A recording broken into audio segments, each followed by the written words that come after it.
The story begins with the protagonist, Sakata Yuichi, explaining that he has no other choice but to act under his parents' circumstances.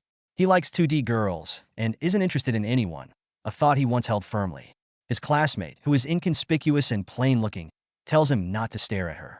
However, the same girl, when at his house, is honest and bold. She tells him to keep their situation a secret. Ever since they started living together, things have been hectic for him. She asks if she can call him Yukuin and threatens that if he doesn't wake up, she will kiss him. Now, Yuichi finds himself at the mercy of 3D girls. He is a second-year high school student, and when he comes back home, she welcomes him. She tells him they should eat dinner, and thus, a marriage-like life with his classmate begins. At school, in his class, he looks depressed, and his friend slaps him, asking why he looks so sad. His friend's name is Kurai Masaru. He asks Yuichi what's wrong with him and tells him to stop acting that way. Yuichi sighs and says he's as easygoing as always. Yuichi then gets a call from his father, who reveals that he is leaving the house to him for a year. Yuichi asks if he's serious about the wedding. His father explains that this will be a great start to his life and asks if Yuichi has anything else to say. His father reveals that his client's daughter has been living all by herself, and as a male parent, he should be worried about many things. Yuichi realizes that this is about her. His father tells him that he must carry on the fate of the Sakata family. He adds that ever since his divorce, everything went to ruin. She tells Yuichi that he also has a dark history from his third year in junior high. He asks Neiyu where his father went, and she replies that he ran away. She tells him that she'll head over to the agency tomorrow, and Yuichi sighs, realizing his father wasn't kidding.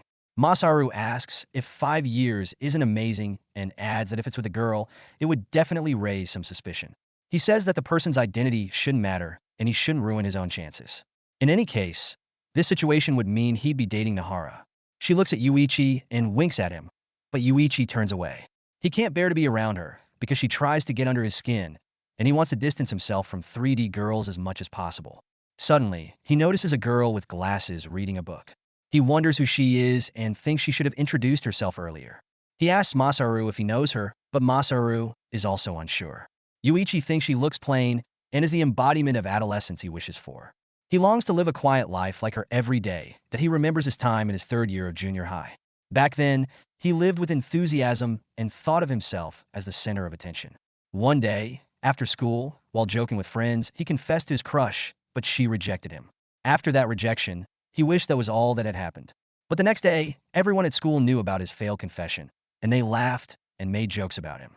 That moment changed him, and he was no longer the cheery person he used to be. He now thinks they were all a pain. When school ends, Yuichi doesn't want to go home because his fiancée might be waiting for him there. He takes out a 2D girl keychain. Her name is Yuna, from Love Idol Dream Iris Stage, a browser game with nearly 100 fully voiced characters. The game even holds events and radio shows with the voice actresses. He got hooked on the game and shut himself away in his room to recover from the rejection. When he pulled Yuna from the gacha, he lost his mind over her. He was bewitched by her expression, voice, and vibe, which made him want to marry her. Since that incident, he has become scared of falling in love with 3D girls. No matter how much he likes them, he would never know their true feelings towards him, as if they were part of a game.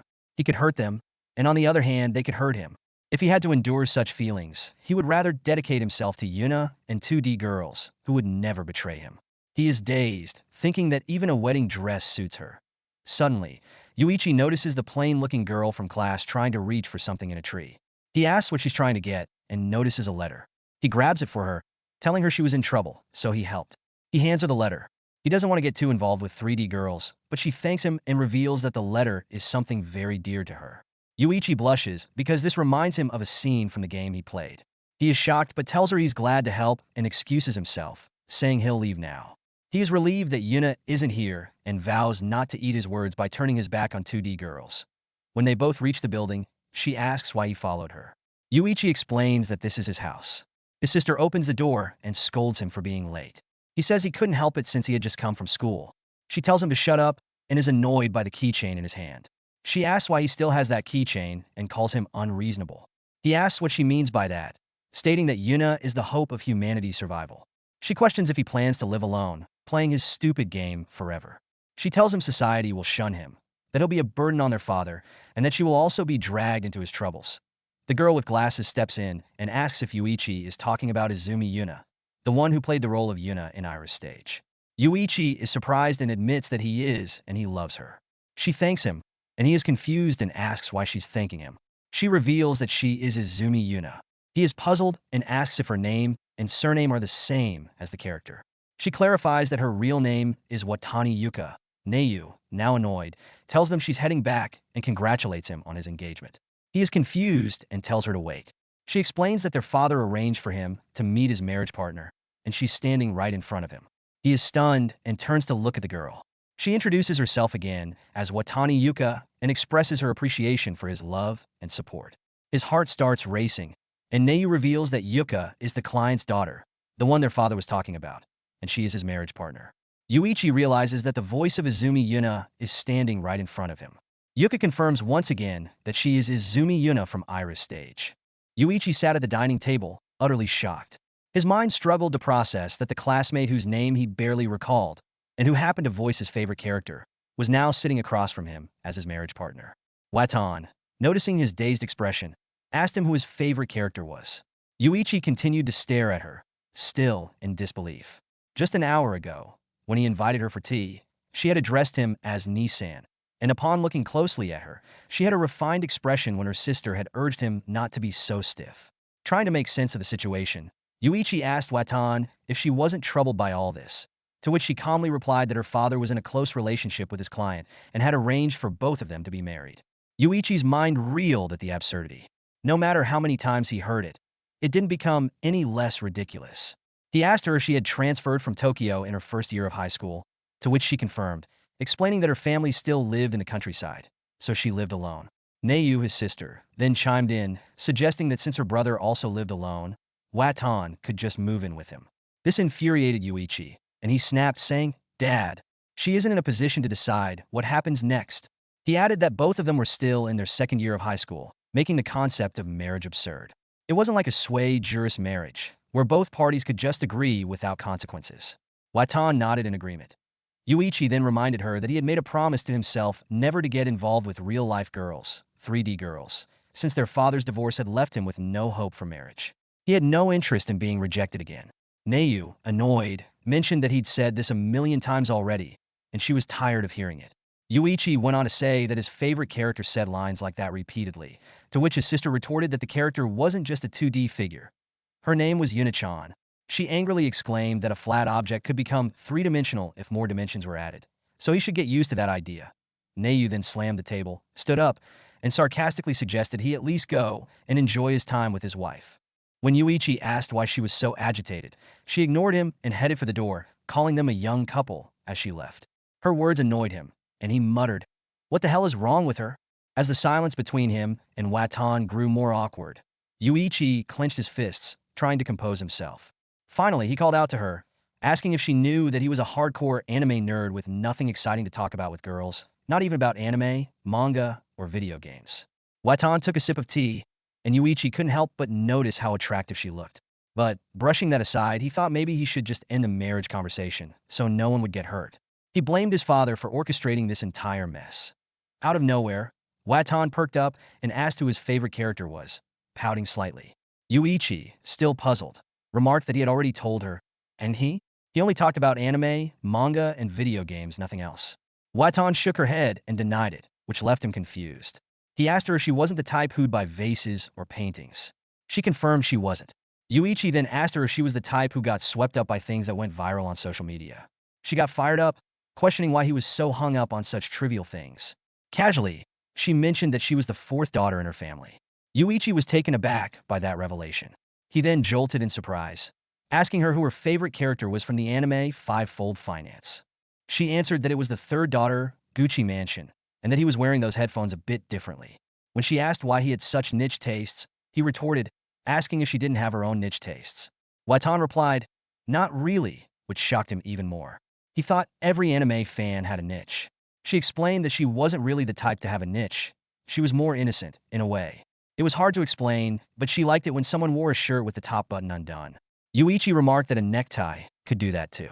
Watan agreed, adding that even without a necktie, she liked it when shirts were buttoned all the way to the top, as she found it cool. Her eyes sparkled as she talked, and she mentioned she didn't like guys who were too dynamic. They started teasing each other about their niche tastes until their eyes met, and they both burst into laughter. Yuichi stood up, announcing he'd bring out some sweets and drinks.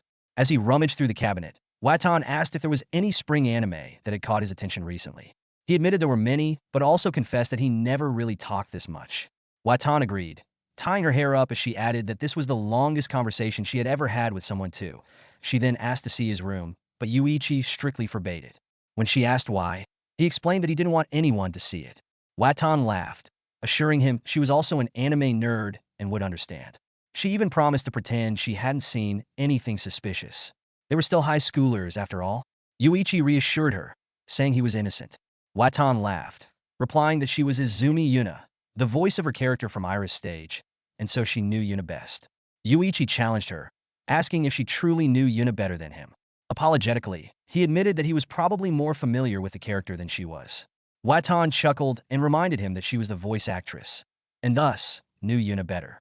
Her love for the character was unrivaled. Yuichi wouldn't back down, stating that Yuna-chan was everything to him, and he wasn't going to let anyone take her from him. Standing up dramatically, Yuichi invited her to follow him, stating he would prove his devotion.